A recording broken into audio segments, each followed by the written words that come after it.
Padre, en el nombre de Jesús, nombre que es sobre todo nombre, venimos ante tu presencia agradecidos por tu bondad, tu amor y tu misericordia. Te rogamos que derrames sobre nosotros espíritu de sabiduría y de revelación, que abra los ojos de nuestro entendimiento y seamos capaces de comprender la herencia a la cual hemos sido llamados. Te lo pedimos en el nombre de Jesús. Amén y amén. Ok, estamos en la segunda hoja, estamos en el número 3. ¿Cuándo se inicia el continuo sacrificio? Vamos a leer de Daniel 8, 13 y 14 y luego lees el 26, por favor. Aló. Entonces oí a un santo que hablaba, y a otro de los santos preguntó a aquel que hablaba: ¿hasta cuándo durará la visión del continuo sacrificio y la prevaricación asoladora, entregando el santuario y el ejército para ser pisoteados? Y él dijo: hasta 2300 tardes y mañanas. Luego el santuario será purificado. Hablamos a propósito de unir lo que habló el Señor en Mateo 24 y lo que habló Daniel en el capítulo 9 de su libro. ¿Por qué? Porque el Señor en esa palabra profética menciona el libro de Daniel y dice: cuando veáis en el lugar santo la abominación desoladora de la que habló el profeta Daniel, el que le entienda. Entonces necesitamos ver cómo estas dos profecías se concatenan la una con la otra. Cuando dice la abominación desoladora, se refiere a que va a profanar el templo. Y entre las cosas que va a hacer es quitar lo que se conoce como el continuo sacrificio. El continuo sacrificio es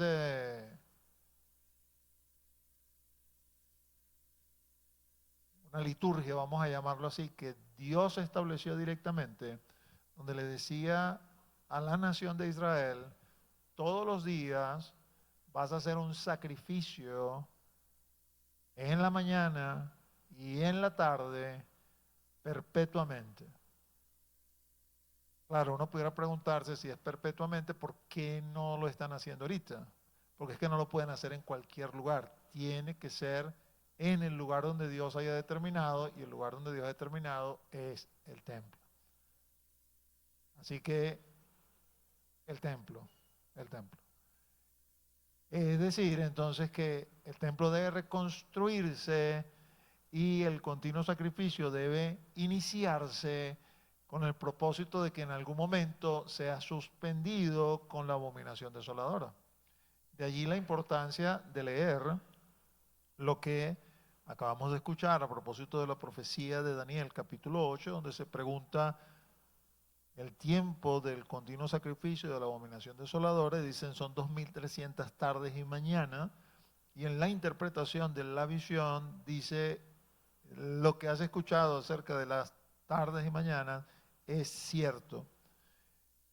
Es evidente entonces que el continuo sacrificio se inicia durante la semana 70 de Daniel. Probablemente el pacto de paz le permitirá a Israel reconstruir el templo, al menos lo básico del mismo, e iniciar el sistema de sacrificios establecido en el Antiguo Testamento.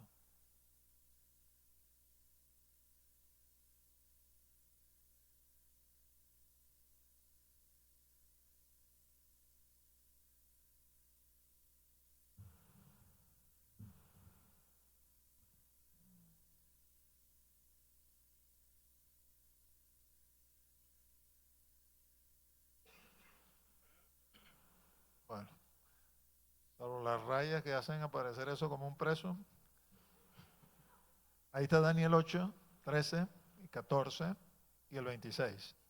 El 26 dice: la visión de las tardes y mañanas que se ha referido es verdadera, y tú guarda la visión porque es para muchos días. Si hacemos un simple ejercicio matemático y tomamos esa expresión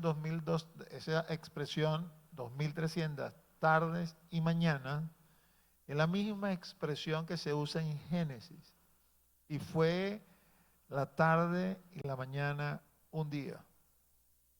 Entonces no hay motivo para suponer que así como interpretamos que Génesis está hablando de días como nosotros lo conocemos, es decir, días de 24 horas durante el cual el Señor ejecutó la creación, aquí no esté haciendo exactamente lo mismo. Si calculamos esta cantidad de días, pero en años, tomando en cuenta un año de 360 días, que es lo que tiene el año lunar. Nosotros trabajamos con un año solar que tiene 365 días, pero el calendario judío tiene que ver con la luna, no con el sol. Entonces usted hace esa división, eso le da 6 años, 4 meses y 20 días. Es decir, por debajo de los 7 años que se supone que es la última semana. Entonces, habíamos visto un gráfico similar la semana pasada. Aquí tenemos, son 7 años, la última semana de Daniel. En algún momento tiene el templo que reconstruirse. Esta semana, de acuerdo a lo que hemos estudiado, comienza con un pacto de paz con muchos. A la mitad de la semana está el cese del continuo sacrificio y la abominación desoladora. El primer periodo es un periodo de paz y seguridad. Y pudiéramos entonces ubicar allí, en ese punto, obviamente eso no está a escala, ¿no? Solo que como lo global son 7 años, y si la duración son 6 años, los meses, los 20 días, o sea, por debajo de los 7, entonces quiere decir que el inicio del continuo sacrificio es durante esa última semana de Daniel. Ahora, muchas veces le digo que cuando estamos estudiando la profecía va sobre eventos futuros. Y a veces nosotros, pues, en base a lo que entendemos, hilvanamos y decimos, esto debe probablemente suceder así, de esta forma, de esta manera, pero es cuando veamos en retrospectiva que vamos a saber cómo pasó o cómo es en realidad. ¿A qué me estoy refiriendo? A pesar de todo lo que sabemos acerca de esta semana de Daniel, pudiera acontecer, pudiera pasar que la semana inicie y nosotros no nos demos cuenta. Por ejemplo, y por una semana confirmará el pacto con muchos. Siempre se creyó, se cree todavía, no, de alguna forma, no, pero lo que quiero plantearles en este momento un poco para que usted entienda es el pacto de paz con Israel. En el año 77, Israel hizo la paz con Egipto. Entonces ya ahí la cosa comenzó como que a verse un poco extraña porque ella va, no era que la iba a hacer con todos, la está haciendo solamente, o será que era solamente con Egipto, entonces ya estamos comenzando y la gente quedó un poco, bueno, obviamente no era la última semana de Daniel, ¿no? Ya la gente del 77, el año que viene cumple 50 años, así que no fue la última semana. Luego en el año 91 la autoridad palestina también hace la paz con Israel, después Marruecos hace la paz con Israel, Jordania hace la paz con Israel, todo es graneadito. Y la señal pareciera como difuminarse y cómo logro, dónde será ese pacto con muchos, pudiéramos de repente vernos inmersos en la última semana y ni siquiera darnos cuenta que estamos inmersos en la última semana, a pesar de lo mucho que sabemos que el anticristo, que se va a presentar, que esto, que lo otro. Este detalle del continuo sacrificio pudiera ser un detalle bastante difícil que pase por debajo de la mesa. Que comiencen a matar animales para hacer sacrificio, eso van a pegar un grito a nivel del planeta entero, ¿no? Pobres palominos, pobres becerros, pobres chivos, pobres carneros que están sacrificando allí. Estos judíos se las traen, volviendo a la época de las cavernas, bla, bla, bla. ¿Qué de cosas no terminarán diciendo, porque eso es una realidad. De hecho, en los actuales momentos han hecho sacrificios de prueba, y aunque el criterio no ha sido como uno esperaría, pero ha habido protestas acerca de por qué tienes que matar un cordero de verdad, porque ya han hecho sacrificios de prueba en este sentido para mostrar que ellos tienen todo listo nada más de reconstruir el templo. ¿A qué voy?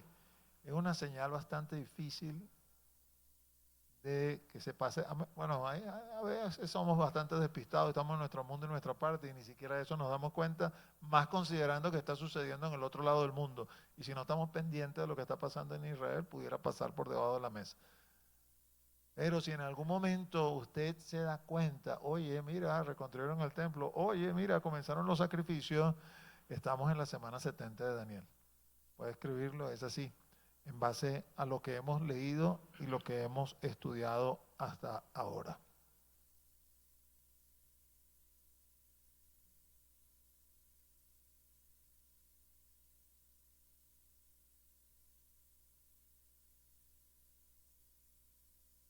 Ok, vamos a imaginarnos que nos encontramos en esta situación. Se ha iniciado la semana 70 de Daniel. Estamos en la primera parte de la semana, este tiempo de paz y seguridad. El enemigo, a través del anticristo, ha logrado engañar a la humanidad y se ha presentado como que si fuera un príncipe de paz, que no lo es. Nosotros los cristianos lo sabemos, levantamos nuestra voz de protesta, pero aparte de levantar nuestra voz de protesta, ¿qué más hace la iglesia en ese tiempo? Vamos a leer Lucas 21, 28. Cuando estas cosas comiencen a suceder, erguíos y levantad vuestra cabeza, porque vuestra redención está cerca. Y ahora vamos a leer 1 Tesalonicenses 5, del 4 al 10. Mas vosotros, hermanos, no estáis en tinieblas, para que aquel día os sorprenda como ladrón, porque todos vosotros sois hijos de luz e hijos del día. No somos de la noche ni de las tinieblas. Por tanto, no durmamos como los demás, sino velemos y seamos sobrios. Pues los que duermen, de noche duermen, y los que se embriagan, de noche se embriagan. Pero nosotros, que somos del día, seamos sobrios, habiéndonos vestido con la coraza de fe y de amor, y con la esperanza de salvación como yelmo. Porque no nos ha puesto Dios para ira, sino para alcanzar salvación por medio de nuestro Señor Jesucristo, quien murió por nosotros para que ya sea que velemos o durmamos, vivamos juntamente con Él. Lo cual quiere decir que la iglesia en ese tiempo sigue haciendo lo que ha hecho siempre, proclamar el Evangelio de Jesucristo, vivir en santidad y en rectitud, pero ahora con un mayor conocimiento de causa, porque ciertas señales nos están indicando que la venida del Señor está muchísimo más cerca que antes. Eso siempre nos ha motivado a hacer lo que Dios nos ha llamado a hacer. Pero cuando ya logras, ¿no? Es como que comienza a correr un maratón, los valientes que han corrido maratón, y usted comienza pues al principio, va con mucho ánimo. De acuerdo a los maratonistas, mi hermano es maratonista y dice, después del kilómetro 22 ya no piensas nada, lo que está es nada más, tengo que llegar, tengo que llegar, tengo que llegar. Y cuando uno está a cierta distancia, que ya logras ver la meta, eso te infunde como un cierto ánimo, un cierto aliento, ¿no?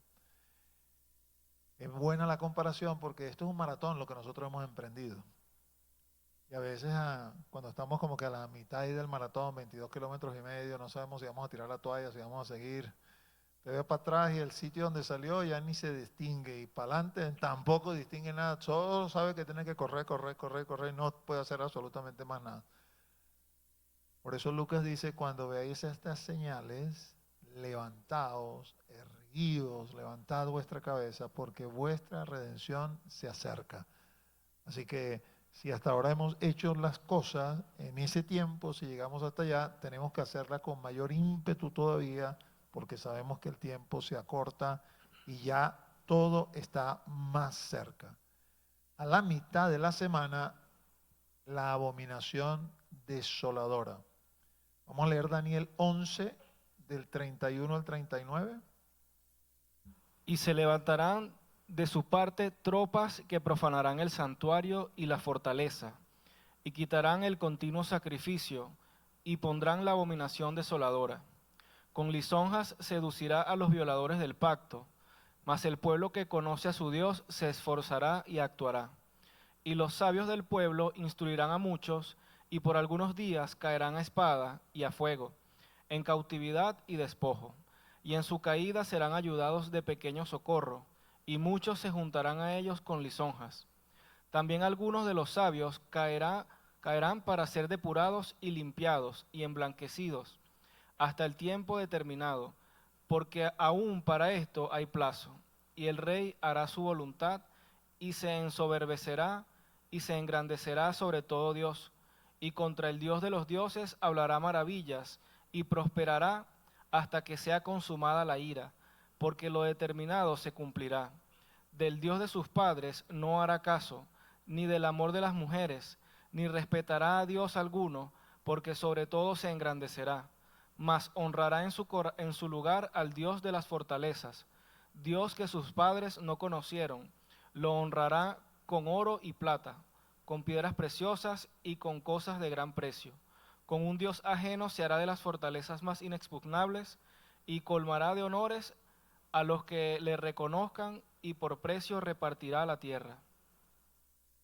Voy a leer yo 2 Tesalonicenses 2, del 1 al 4, dice: pero con respecto a la venida de nuestro Señor Jesucristo y nuestra reunión con Él, os rogamos, hermanos, que no os dejéis mover fácilmente de vuestro modo de pensar, ni os conturbéis, ni por espíritu, ni por palabra, ni por carta, como si fuera nuestra, en el sentido de que el día del Señor está cerca. Nadie os engañe en ninguna manera, porque no vendrá sin que antes venga la apostasía y se manifieste el hombre de pecado, el hijo de perdición, el cual se opone y se levanta contra todo lo que se llama Dios o es objeto de culto, tanto que se sienta en el templo de Dios como Dios, haciéndose pasar por Dios. Considerando que la abominación desoladora es la profanación del templo, Antíoco Epífanes sacrificó una cerda sobre el altar. Existen fuertes indicios acerca del tipo de abominación que va a ser a continuación. El anticristo entrará al lugar santísimo y se hará de un trono en ese lugar, profanando así el sitio más sagrado del pueblo de Israel. El detalle de Daniel, mucho de lo que leímos ahí en Daniel fue cumplido por Antíoco Epífanes. Se cree que posiblemente, como es como un prototipo, va a haber un cumplimiento similar, en lo cual nos lleva a la conclusión pues de que habrán traidores en medio del pueblo de Israel que van a contribuir con él para lograr eso de profanar el templo, pero de esta manera, entrando en el lugar santísimo y profanando ese lugar. Daniel lo menciona: un Dios que no conocen, el Dios de las fortalezas. Tesalonicenses dice: Él se sienta y se hace pasar por Dios, ¿no? Tipo los antiguos emperadores romanos que exigían la adoración para ellos. En eso consiste la abominación desoladora. En el momento de que se acontece la abominación desoladora, la señal de la cual habla Mateo 24 es una señal de huir, huir. Apocalipsis 12, no vamos a leer Mateo 24 porque ya lo leímos. Apocalipsis 12 es el 6, el 14 y el 17. El 6 dice: y la mujer huyó al desierto, donde tiene lugar preparado por Dios, para que allí le sustente por 1260 días. 14. Y se le dieron a la mujer las 2 alas de la gran águila, para que volase delante de la serpiente al desierto, a su lugar, donde es sustentada por un tiempo y tiempos y la mitad de un tiempo. 17. Entonces el dragón se llenó de ira contra la mujer y se fue a hacer guerra contra el resto de la descendencia de ella, los que guardan los mandamientos de Dios y tienen el testimonio de Jesucristo. La iglesia viene haciendo el trabajo que siempre ha hecho. Cuando se comete la abominación desoladora, cuando hay la profanación del templo, cuando llegamos a la mitad de la semana, la orden para la iglesia cambia. Porque se va a iniciar un periodo de persecución y ahora la iglesia tiene que huir. Una parte de la iglesia, el Señor la va a llevar a algún sitio donde la va a sustentar por tiempo y medio tiempo, o por 42 meses. Otra parte de la iglesia va a ser perseguida, va a ser puesta presa y va a ser decapitada durante ese tiempo que se conoce como el tiempo de la gran tribulación. En este momento la orden cambia. Ahora la iglesia debe huir, pues comienza la persecución en masa. Será como una repetición de las persecuciones imperiales, solo que peores. ¿A dónde huir? Dios te dirá el lugar a donde debes ir. Para ello debes estar en plena comunión con Él, pues necesitarás escuchar su voz. Con todo, debes saber que a algunos, por no decir la mayoría, perecerán bajo esta tribulación. Pero confiad, dice el Señor, yo he vencido al mundo y a la muerte. Muy posiblemente, por lo que dice en la parte final de ese capítulo 12 de Apocalipsis, habla de que el dragón es el que está detrás de la persecución de la mujer y de sus descendientes, es decir, de la iglesia. Dice que echa un río de agua de su boca para tratar de arrasar con los descendientes de la mujer, pero que la tierra abre su boca y se traga esa agua y de esa manera la mujer se ve protegida. Obviamente esto es una figura, ¿no? El agua, sobre todo cuando el agua es sucia, representa mentiras, calumnias, intenta con mentiras y calumnias del enemigo engañar. Y esto lo digo como para que podamos entender a qué se refiere esto de que la tierra ayuda en medio de, y quizás podemos remontarnos a la Segunda Guerra Mundial para tratar de comprender esto, ¿no? Una intención de eliminar de una manera sistemática a todos los judíos.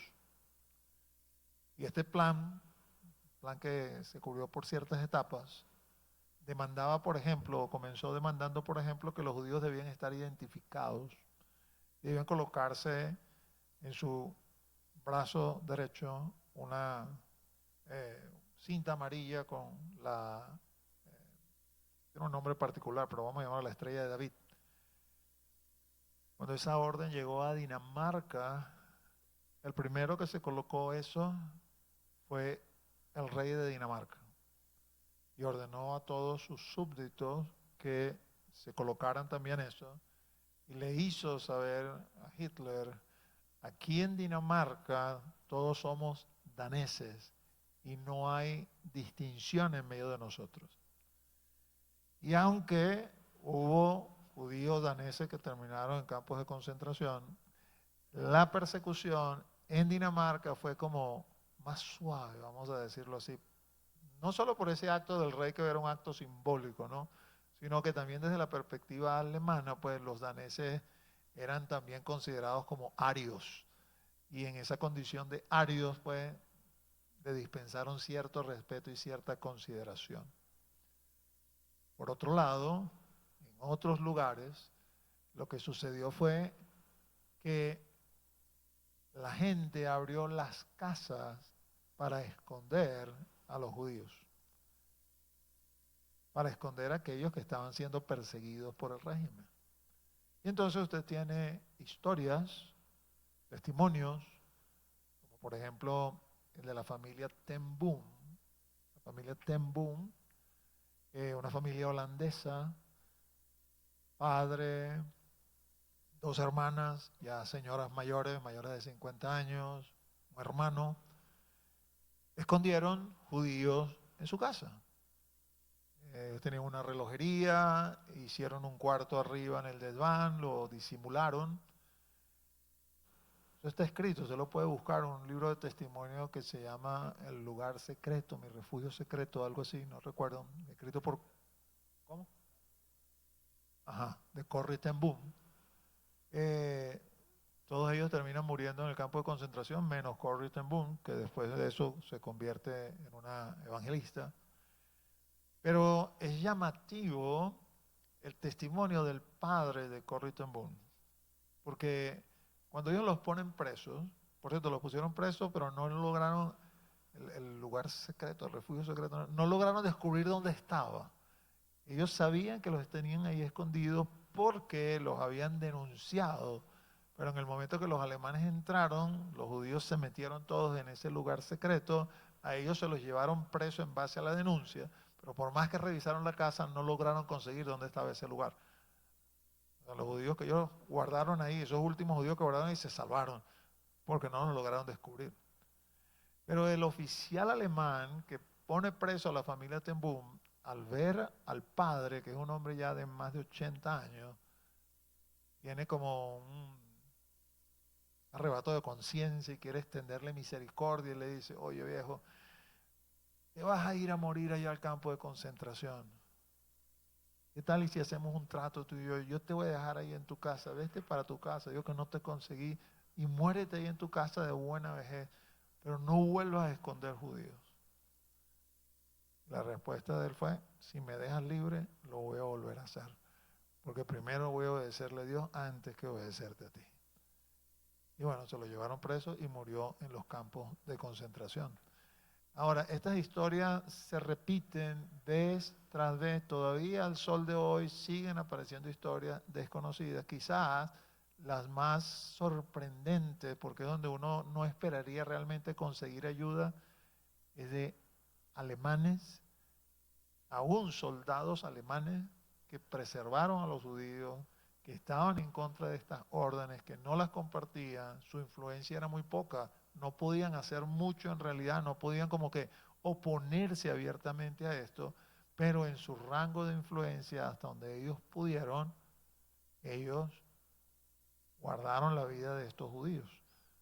Entonces, lo que quiero ejemplificar acá es que aunque hay una furia que viene desde la autoridad, y esa furia parece que nada la puede detener, va a haber espacios donde esa furia no va a llegar. Va a haber gente consciente, decente, el nombre que le queramos poner, movidas por Dios, que van a hacer lo que se supone que no se debería hacer porque está bajo esa amenaza. Pero estas personas no van a temer esas amenazas, sino que van a extender la mano. Eso mismo va a suceder con la iglesia en ese tiempo final. La huida también es para la nación de Israel. Isaías 26, 20 y Jeremías 37, por favor. Anda, pueblo mío, entra en tus aposentos, cierra tras ti tus puertas, escóndete un poquito, por un momento, en tanto que pasa la indignación. Jeremías 37.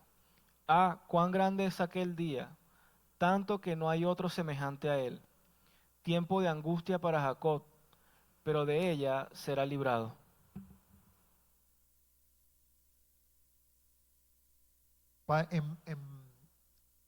En paralelo con lo que es este periodo de gran tribulación que el Señor define en Mateo 24, la nación de Israel experimenta también un tiempo de persecución que el profeta Jeremías lo llama el tiempo de angustia de Jacob. En ese tiempo va a haber, eh, se va a revivir, vamos a decirlo así, lo que sucedió durante la época de la primera abominación desoladora de la que hemos estado hablando acá con Antíoco Epífanes. ¿Qué sucedió cuando Antíoco Epífanes, que tenía un pacto, vamos a decir, de no agresión con la nación de Israel, entró en la nación y llegó hasta Jerusalén y entró en el templo y lo profanó? El pueblo, así como leímos en 11, que conoce a su Dios, se esforzó en la figura de una familia sacerdotal que eran conocidas como los macabeos. En principio, el padre de ellos, que fue muerto durante esa, vamos a llamarla guerra de guerrilla, y luego asumió el mando Judas Macabeo, uno de los sacerdotes, que hicieron resistencia al imperio griego hasta que finalmente tomaron nuevamente la ciudad y pudieron purificar el templo. La fiesta de Hanukkah que celebran los judíos como la supuesta Navidad judía, ¿no? Pero eso no es ninguna Navidad judía, lo que están haciendo es rememorando el tiempo cuando los macabeos, liderados por Judas Macabeo, entraron, reconquistaron la ciudad, reconquistaron el templo y lo purificaron. Y el encender esas velas tiene un significado también, porque en aquel tiempo no había aceite, quedaba muy poco aceite y sin embargo, milagrosamente el aceite duró para que las lámparas pudieran permanecer encendidas en el templo y ellos recuerdan eso en su fiesta de Hanukkah. Hanukkah no es una fiesta que está en la Biblia. Sin embargo, la celebran y es importante para ellos porque es parte de su historia. Los macabeos existieron en lo que se conoce como el período intertestamentario, es decir, entre Malaquías y Mateo, allí está la historia de los macabeos. De hecho, hay libros que se conocen como libros deuterocanónicos, están en las Biblias católicas, no están en nuestras Biblias porque son parte de lo que es el segundo canon. Primera de Macabeos y Segunda de Macabeos son libros históricos que usted los puede leer porque ahí relata la historia esta que yo les estoy contando, de donde viene la fiesta de Hanukkah.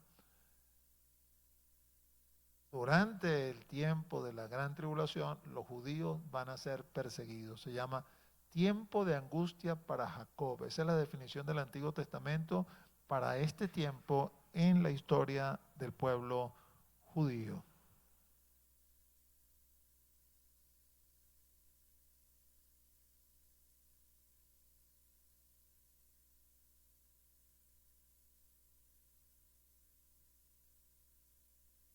¿Tienes el siguiente material?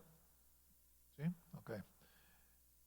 Vamos a pasar a lo que sería la tercera hoja. Ahí está más ¿la tercera hoja ya les llegó a todos o todavía no? No, ok, esa les va a llegar entonces próximamente, una vez que usted haya firmado esa lista que está allí. La gran tribulación o el tiempo de angustia para Jacob. Vamos a leer Mateo 24, 21.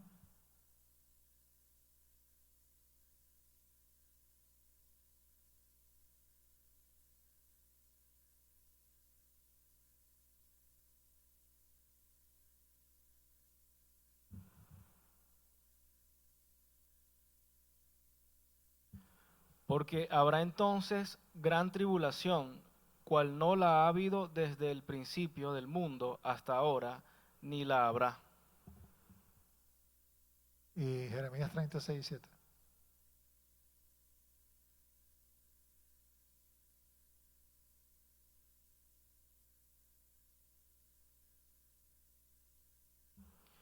Inquirid ahora y mirad si el varón da a luz, porque he visto que todo hombre tenía en las manos sobre sus lomos, como mujer que está de parto, y se han vuelto pálidos todos los rostros. Ah, cuán grande es aquel día, tanto que no hay otro semejante a él, tiempo de angustia para Jacob, pero de ella será librado.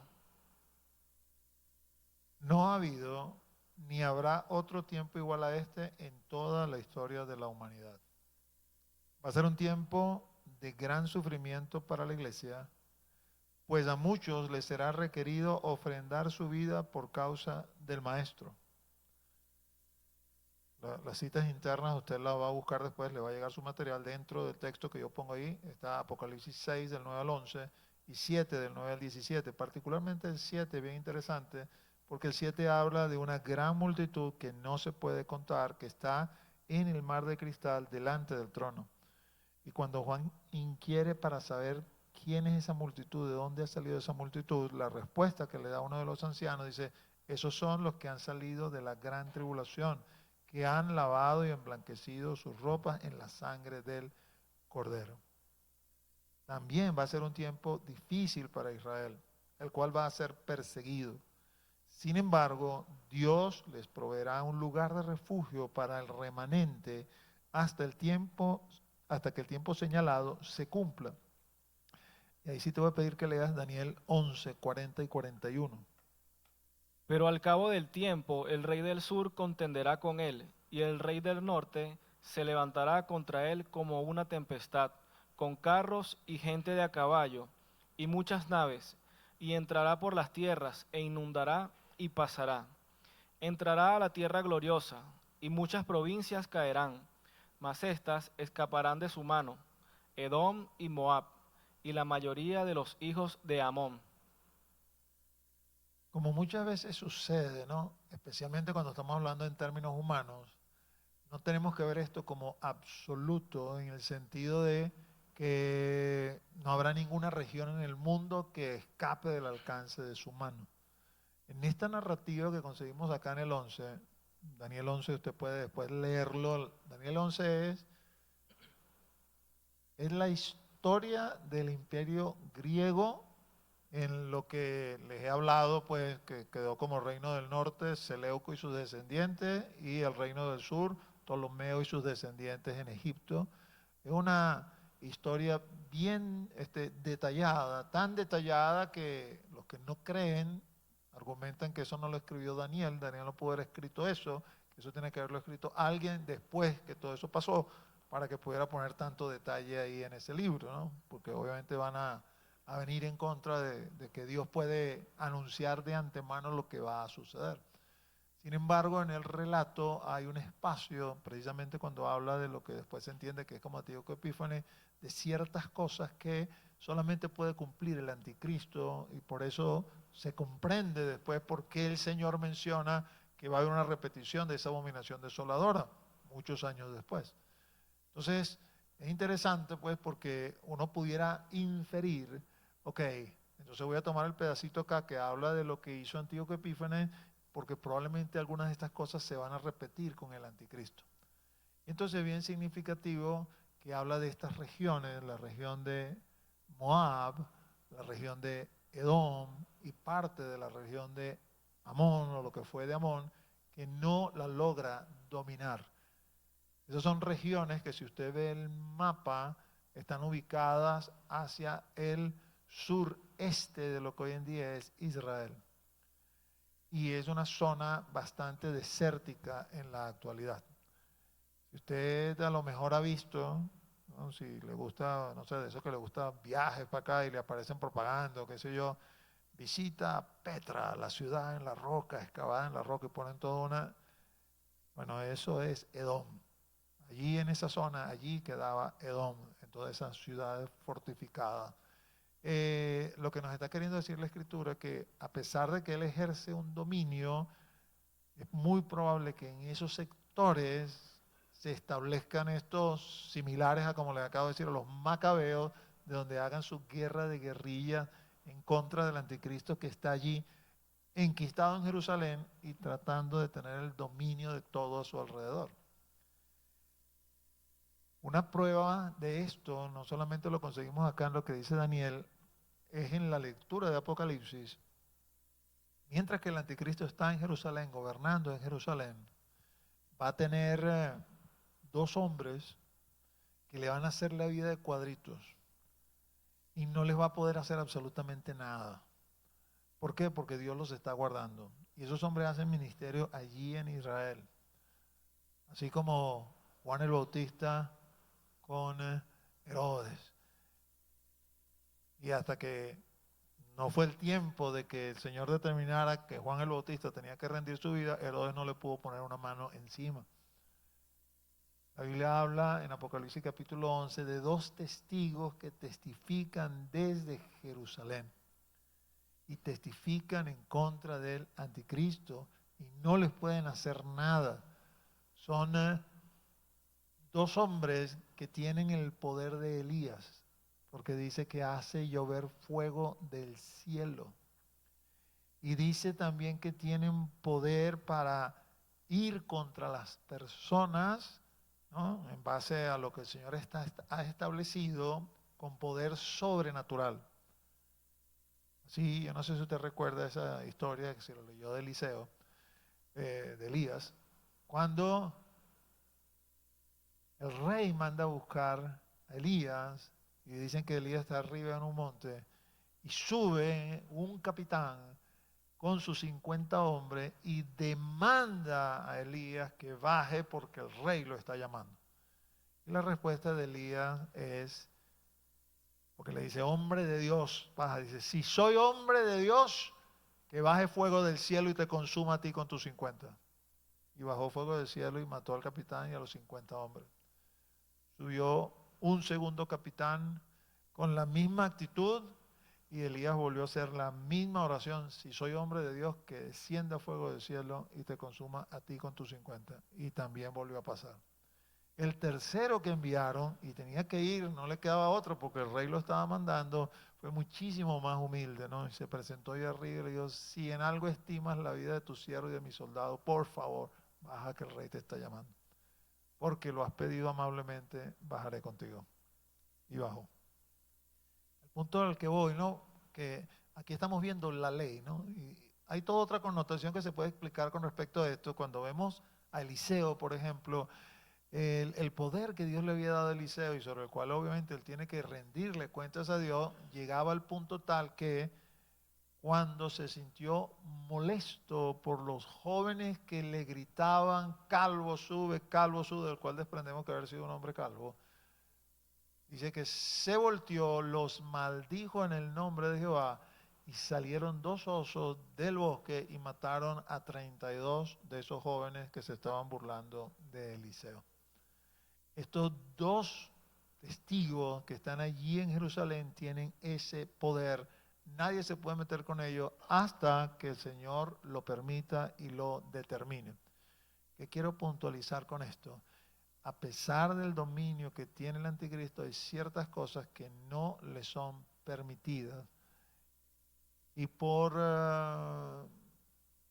difícil que parezca que esto pudiera suceder, va a suceder que Israel, o la parte que permanece fiel de Israel, va a comenzar a hacerle frente dentro de la misma nación de Israel. Posteriormente vamos a ver en Zacarías, en el capítulo 12 de Zacarías, que así como hicieron los macabeos en aquel entonces, ellos también van a reconquistar Jerusalén y van a limpiar el templo antes de que el Señor retorne. Mientras la iglesia y el pueblo de Israel y muchos otros son perseguidos y asesinados, ¿qué va a estar pasando con los seguidores del anticristo?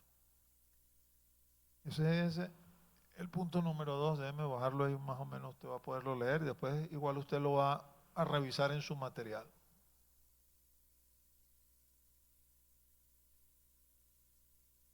El tiempo de la gran tribulación va a ser el tiempo de dominio del anticristo y de sus seguidores.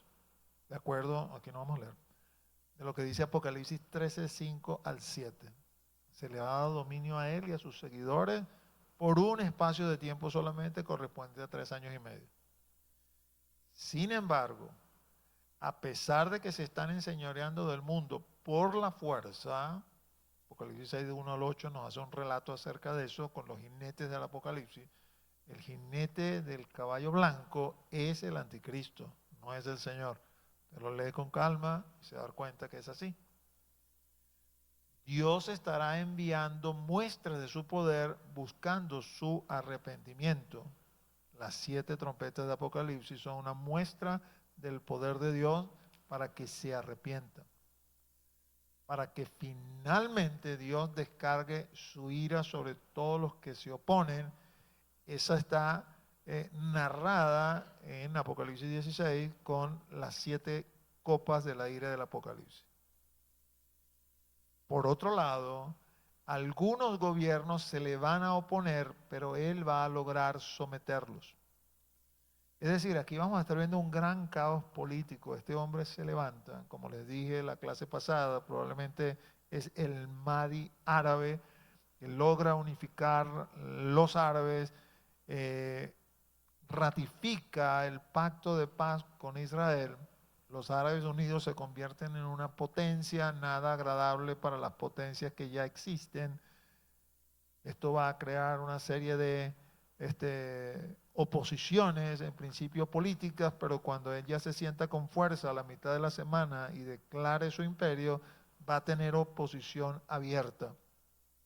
Estos pasajes que están allí, Daniel 7, del 7 al 8 y 19 al 27, habla que en este reinado de 10 cuernos se levanta este cuerno pequeño que es el anticristo y derriba a 3 reyes que ya están. Es posible por la figura que aparece en Apocalipsis capítulo 13 que se refiera a tener él el dominio de este eje de países que están al norte de Israel. Hoy en día puede verlo en cualquier mapa porque con la guerra de Irán todo eso está prendido. Irán, Irak y Siria están uno al lado del otro. Representa Irán, el imperio babilónico, el imperio medo-persa, Irak, el imperio babilónico, y Siria, el imperio griego. Es posible que se refiera a esas 3 naciones de las cuales se hace dominio. Irán es súper grande, véanlo en el mapa. Si se le junta Irak y se le junta Siria, forma un megapaís allí en la zona del Medio Oriente. Finalmente, convocará un gran ejército para venir contra Jerusalén y se reunirán en el valle de Armagedón. De acuerdo a lo que dice Apocalipsis 16, 13 y 14 y 16. Este va a ser el momento en que Jesucristo hace su retorno triunfal. Entonces, como les dije, los eventos que se van a suscitar, primero que son eventos generales, es difícil ubicarlos en el tiempo y podemos tener una idea de lo que va a suceder. ¿Cuándo vamos a saber cómo es la cosa y cómo es la movida? Cuando estemos ahí, los que estén allí. Porque cuando comencé a hacer estos estudios, hace ya unos 40 años aproximadamente, estaba todo emocionado con el hecho de que íbamos a poder participar en eso. Pero poco a poco, cuando fui comprendiendo la cantidad de presión, de terror y de cosas difíciles, yo como que me voy contigo mejor. Y después como que vemos los toros de la barrera, ¿no?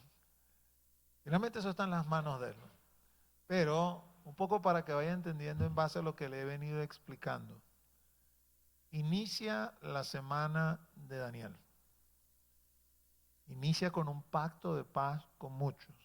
Probablemente sea este Mesías musulmán que unifica los árabes y hacen un pacto de paz con Israel.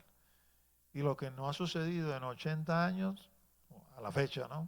En el momento que suceda, finalmente sucede, y las declaraciones de guerra del año 1948 todas se retractan, todas ya se acaban, se terminan, y comienza a vivirse como una suerte de edad dorada donde todo el mundo en paz, todo el mundo contento, todo el mundo tranquilo. En base a esa paz, este hombre es alabado y exaltado. Wow, trajiste la paz en Medio Oriente, eso no lo puede haber hecho nadie, qué bueno, excelente, y va teniendo cada vez más reconocimiento. Por otro lado, Israel, ahora viviendo en paz, reconstruye su templo, inicia el continuo sacrificio. La iglesia sobre todo que es entendida, que sabe lo que viene, predicando, bueno, como una ametralladora, porque sabes que ya lo que viene y buscando de que más y más personas se conviertan, porque a la mitad de la semana se va a desatar todo el desastre. A la mitad de la semana este señor rompe el pacto, entra en Jerusalén, la conquista, entra en el templo, entra en el lugar santísimo, se proclama a sí mismo como Dios y se inicia persecución contra todos los que se le oponen. Cuando decimos persecución contra la iglesia, ¿por qué? Porque la iglesia se le va a oponer. ¿Por qué se le va a oponer la iglesia? Porque él va a estar demandando adoración, él va a estar diciendo yo soy Dios. Y nosotros sabemos que eso no es cierto. Hay un único Dios, Jehová de los ejércitos, hay un único Mesías, se llama Jesucristo. Y nosotros vamos a permanecer en esa verdad, entonces él va contra todo lo que se le opone.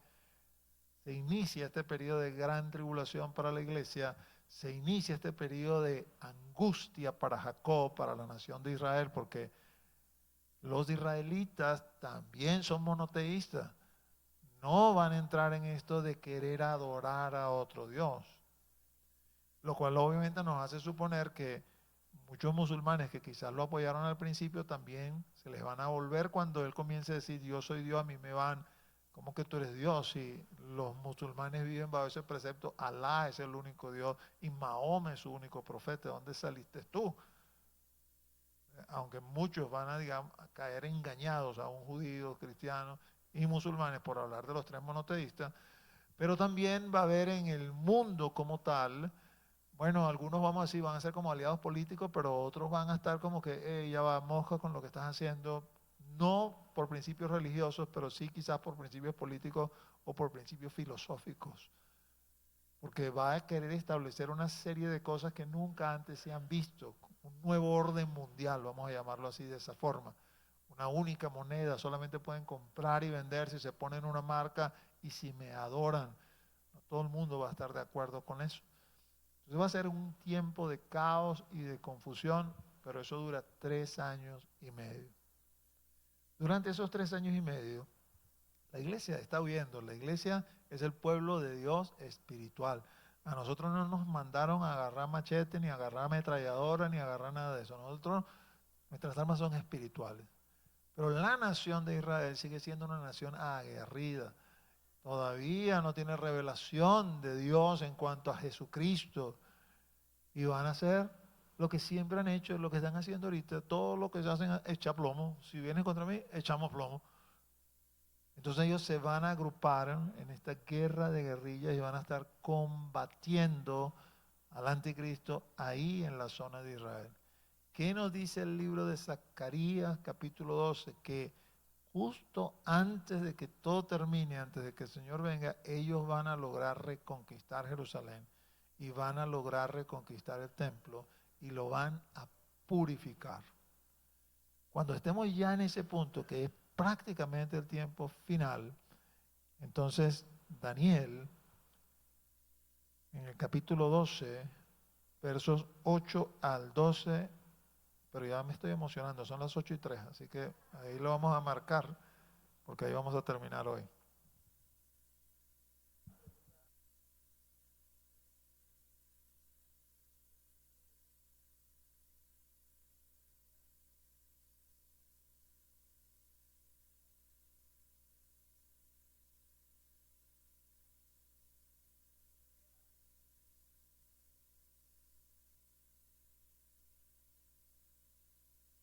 Hay diversas, eso es Mateo 25, hay diversas interpretaciones con respecto a eso, ¿no?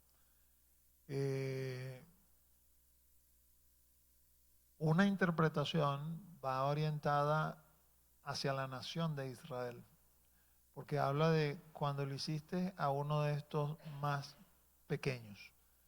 Entonces, se presume que se refiere a la bondad otorgada a la nación de Israel bajo los tiempos de persecución que ha tenido, considerando a Israel como el hermano más pequeño dentro de ese plan de redención. Otra interpretación tiene que ver con lo que tú acabas de decir, una ayuda similar, pero no a la nación de Israel, sino a la iglesia como tal. Solo que esa interpretación de la iglesia entra como un poco, bueno, y voy a decir que en el afán, vamos a llamarlo así, de querer colocar una similitud entre cada elemento de la parábola y lo que pudiera ser en la realidad, entonces ponen como una interrogante por qué uno de estos más pequeños, si la iglesia es el pueblo que el Señor vino a fundar. Te respondo de esa manera como para decirte, en lo personal no tengo una opinión formada con respecto a esa parte de Mateo 25, a qué se refiere lo que se llama el juicio de las naciones. Lo que sí pudiera decirte es que todo apunta a que ese juicio de las naciones va a ser el juicio en el momento que el Señor retorne sobre las naciones que estén vivas en ese momento.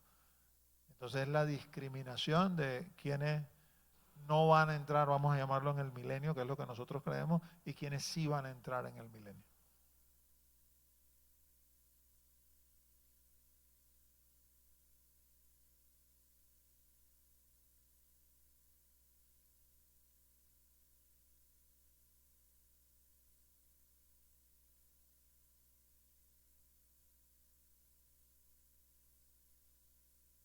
Bueno, esos son dos tiempos diferentes. El hecho porque toca decir dos cosas. ¿En qué momento lo que el Señor dice en Mateo 24? Cuando habla, el Evangelio será anunciado a todas las naciones, entonces vendrá el fin. Cuando hablamos acerca de eso en esa primera clase, dijimos, esa es la señal, vamos a decir, definitiva que responde a la pregunta que ellos estaban haciendo, ¿cuáles son las señales de tu venida? El hecho de que se diga que el Evangelio va a ser predicado no quiere decir que va a ser creído, sino que va a ser expuesto.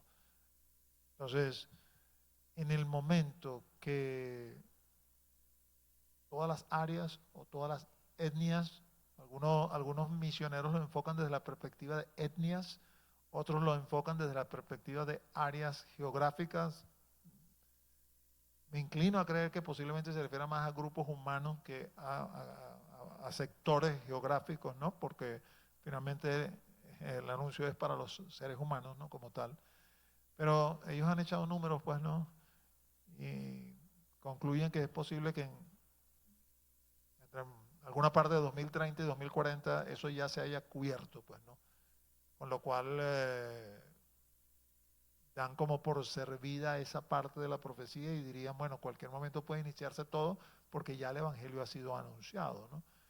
De hecho, esa ventana 1040 se ha ido reduciendo, algunos dicen que ya está en el 1030, porque tiene que ver con lugares que aunque hoy en día no son cristianos, pero ya les fue anunciado el Evangelio en algún momento y conocieron el Evangelio. Eso sería entonces antes de todos estos eventos que estamos hablando. Pudiera inclusive ser, pudiéramos meterlo quizás antes de que el anticristo se manifieste como lo que realmente es. Ahora, el momento en que se les cae el velo a los judíos es ya el momento final, no antes.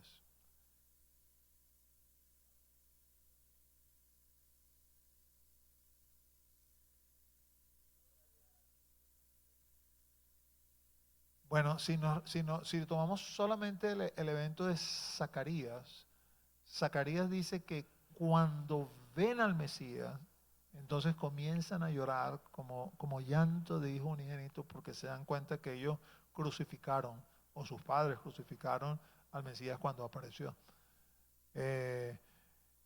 Y cuando lo vemos desde la perspectiva de Romanos 11, cuando habla del arrebatamiento y la resurrección, lo liga al hecho de que el remanente de Israel será salvo. Y esos eventos son al final, esos eventos no son ni a la mitad ni al principio. Ahora, Israel, a pesar de que está en la ventana 1040, es una nación a la que se le ha anunciado el Evangelio. Que no han querido creer es otra cosa. Pero el Evangelio les ha sido anunciado. Entonces, digamos, si vamos viendo por grupos poblacionales, cuando digamos judíos, Israel, checkmark, ya está listo, eso ya se les predicó. Que no creyeron es otra cosa. Pero sin embargo tienen una promesa por causa de la elección, al menos para los que estén vivos en ese momento. Pero eso va a ser al final.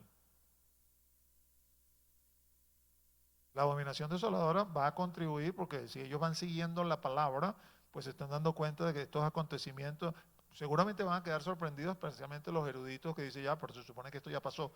Se supone que con Antíoco Epífanes estaba eso cubierto. Y los que quizás conozcan algo de Jesús, a lo mejor les viene a la mente, este Señor dijo, cuando vean en el lugar santo la abominación desoladora de que habló el profeta Daniel. Algunos se resisten inclusive a leer el Evangelio, y desisten conocer nada de Jesús, lo consideran un profeta caído en desgracia, porque se creyó más de los demás y por eso lo tuvieron que eliminar. Oramos. Padre, en el nombre de Jesús, en ese nombre que es sobre todo nombre, te damos gracias por esta oportunidad que nos ha dado para estudiar tu palabra, Señor. Especialmente con respecto a este tema, Señor. Son muchas cosas, yo lo sé, Señor. Hay que dedicarle tiempo, hay que dedicarle estudio. Te pido que tú pongas ese ánimo y ese espíritu en mis hermanos, Señor, para ellos poder con este material estudiar, leer, aprender, meter en su corazón, no pretendiendo hacerse expertos, Señor. Yo me conformo con el hecho de que cada uno sea consciente tenemos que estar listos para ese tiempo, y el estar listo significa vivir en santidad y en rectitud, creyendo y confiando, mi Dios, porque tu palabra dice en Isaías que por torpe que seamos, no nos extraviaremos en este camino. Así que no se trata de entender, sino de creer. Te ruego, mi Dios, Señor, que ese sea el sentir en el corazón de cada uno de ellos. Ahora bendícenos y llévanos con paz a nuestros hogares, en el nombre de Jesús. Amén. Dios los bendiga, amados.